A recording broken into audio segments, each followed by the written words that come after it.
ప్రేక్షకులందరికీ దీపావళి శుభాకాంక్షలు. అంధకారాన్ని వదిలి వెలుగును ఆహ్వానించే పండుగ, నిరాశను వదిలి ఆశతో ముందుకు సాగే ప్రేమను పంచే పండుగ, అదే మన దీపావళి. దీపావళి సెలబ్రేషన్స్ అమెరికాలో ఎలా జరుగుతాయి చూపిస్తాను. మన దేశం వదిలిన మన పండుగలు మాత్రం మర్చిపోలేం కదా. సో అందుకే ఇక్కడ చాలా మంది తెలుగు వారు ఉన్నారు. ఒకసారి వాళ్ళని కూడా పలకరిద్దాం. Happy Diwali. Thank you. Wish you the same. మీ అందరికీ హ్యాపీ దివాళీ. హ్యాపీ దివాళీ అండి. హ్యాపీ దివాళీ.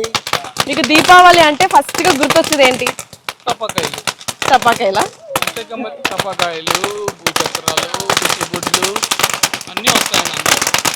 మరి పాత దివాళీకి ఇప్పుడున్న దివాళీ చూసుకుంటే మీకు ఏం డిఫరెన్స్ కనిపిస్తుంది? ఎక్స్పెన్సివ్ అయిపోయినాయండి. ఓకే, అదొకటి. నెక్స్ట్ ఇక్కడ సౌండ్స్ అన్నవి చేయకూడదు. అదే ఇండియాలో అనుకోండి పెద్ద పెద్దగా సౌండ్స్ అన్నవి చేసుకుంటూ ఉంటాం. కానీ ఇక్కడ కొద్ది లిమిటేషన్స్ ఉంటాయి కనుక, రెస్ట్రిక్షన్స్ ఉంటాయి కనుక కొద్దిగా సౌండ్ లేనివి చేసుకోవడము. బట్ సౌండ్ ఉన్నవే ఫన్ ఎక్కువ ఉంటాయి. బట్ మనసు చంపుకుని కొన్ని తక్కువ సౌండ్స్ ఉన్నాయి చేసుకుంటున్నాం. వీళ్ళందరూ ఫ్యామిలీ ఫ్రెండ్సా?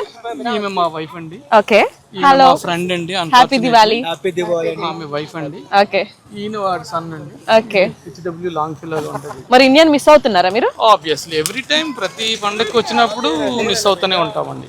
ప్రతి పండగకి మిస్ అవుతూ ఉంటాం. బట్ ఇక్కడ ఫ్రెండ్సే ఫ్యామిలీ అయిపోతారు మాకు. సో ఆబ్వియస్లీ వాళ్ళతో అందరం కలిసి గ్యాదర్ అవుతూ ఉంటాము. గ్యాదర్ అయ్యి డిన్నర్స్ చేసుకుంటాము. డిన్నర్ చేసుకుని